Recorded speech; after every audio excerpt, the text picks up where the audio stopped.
मैया सुनीति ध्रुव को समझाती हैं, लेकिन ध्रुव मैया सुनीति की एक बात को नहीं मानती। कहने लगी, नहीं मैया मुझे आशीर्वाद दो, हमें अपने पिताजी से मिलना है मैया। आज मेरे भक्तों मैया सुनीति का आशीर्वाद लेकर ध्रुव मैया सुनीति को रोता बिलखते छोड़कर आज जंगल के लिए चले जाते हैं। मैया सुनीति कहती है, बेटा मैंने तुम्हें बड़े ही दुखों से पाला है बेटा, अगर तुम्हें कुछ हो गया तो हम मर जाएंगे बेटा, हमारा और भी कोई सहारा नहीं है जिसके सहारे हम जी सकते हैं, बेटा मत जाओ। लेकिन ध्रुव नहीं मानते हैं, कहते हैं ना कि माता पिता बड़े ही दुखों से बच्चों को पालते हैं, लेकिन वही बच्चे बड़े होकर जब माता पिता को जवाब देते हैं, अपशब्द कहते हैं, तो माता पिता के दिल पर क्या बीतती है वो माता ही पिता जानते हैं।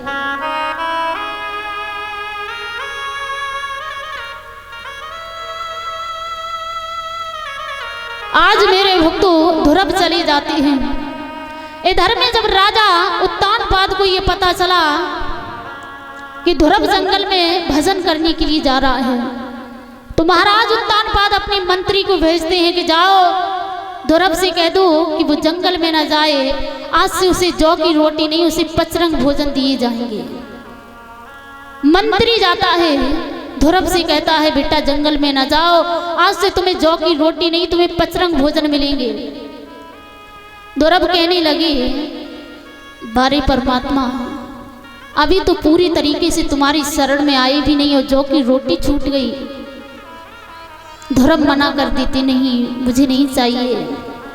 मंत्री फिर जाता है, लौटकर महाराज उत्तानपाद से कहता है, महाराज उत्तानपाद कहने लगे कि जाओ ध्रुव से कहना उसे आधा राज्य देंगे, जंगल में ना जाए। मंत्री जाता है, कहने लगा, ध्रुव जंगल में ना जाओ, तुम्हारे पिताजी तुम्हें आधा राज्य देंगे। ध्रुव कहने लगे, नहीं मुझे नहीं चाहिए आधा राज्य, मुझे तो अपने पिता की गोद में बैठना है। आज ध्रुव सारा राज्य पाट ठुकरा कर जंगल के लिए चले जाते हैं।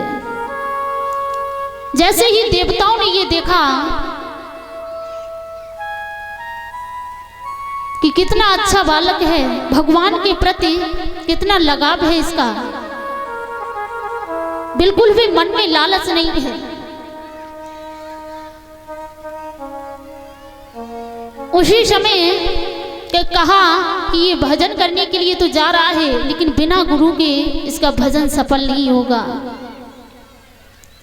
आज नारद जी जाते हैं और रास्ते में ध्रुव को मिल जाते हैं। नारद जी कहने लगे, कहाँ जा रहे हो? ध्रुव ने कहा, हम भजन करने के लिए जा रहे हैं।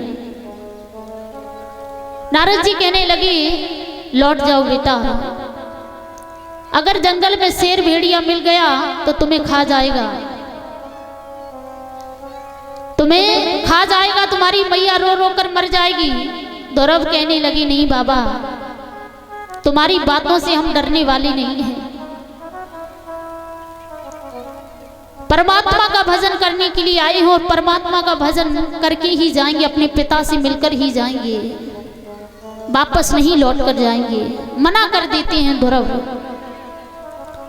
बाबा नारद कहने लगे, बेटा मैं तो तुम्हारी परीक्षा ले रहा था, ये बताओ बेटा तुम भजन करने के लिए तो जा रहे हो, तुमने कोई गुरु किए हैं? ध्रुव कहने लगे, गुरु? ये गुरु कौन होते हैं?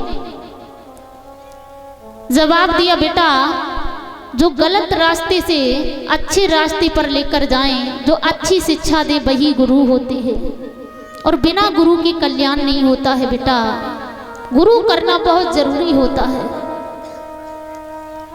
आज जब ध्रुव से ये कहा तो ध्रुव कहने लगे, बाबा ऐसा करिए आप ही हमारे गुरु बन जाइए। नारद जी ने कहा, ठीक है बेटा, हम तुम्हें एक मंत्र दे रहे हैं, उस मंत्र का तुम जाप करना, उसी मंत्र से तुम्हें परमात्मा के दर्शन होंगे। आज नारद जी ध्रुव को वो मंत्र देते हैं, ओम नमो भगवते वासुदेवाय।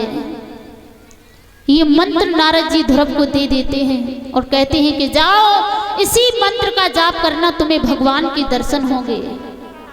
आज नारद जी मंत्र देकर वहां से चले जाते हैं, ध्रुव आगे के लिए चले जाते हैं और ध्रुव एक वृक्ष के नीचे समाधि लगाकर बैठ जाते हैं। तो श्री व्यास नंदन श्री सुखदेव जी कहते हैं, राजन परीक्षित, धीरे धीरे काफी दिन व्यतीत हो गए। जब ध्रुव की मंत्र की आवाज इंद्र के इंद्रासन में पहुंची तो इंद्र का इंद्रासन हिल गया। इंद्र डर गया कि कहीं ये बालक तपस्या करके हमारा इंद्रासन न छीन ले। आज इंद्र ने अपनी अप्सराओं को भेजा है, रंपा और उर्वशी को, कि जाओ इस बालक की समाधि को तोड़ कर आओ। दोनों अप्सराएं चली हैं ध्रुव की समाधि को तोड़ने के लिए। ध्रुव के पास में आ जाती हैं, कहने लगी, अरे बहन ये तो बहुत छोटा बालक है, अरे इसकी समाधि तोड़ना तो हमारे दाएं हाथ का खेल है।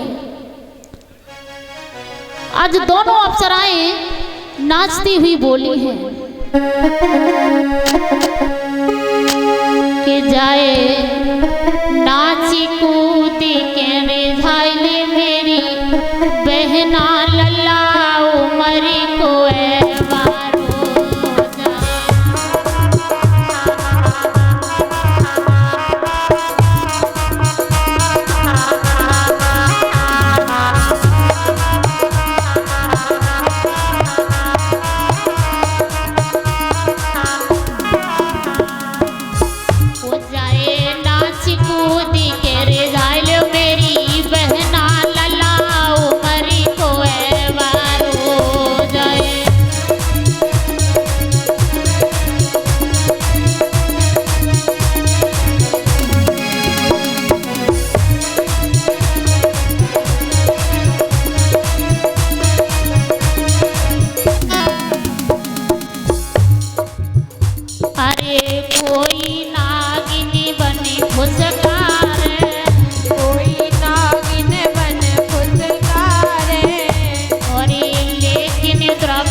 दोनों अप्सरा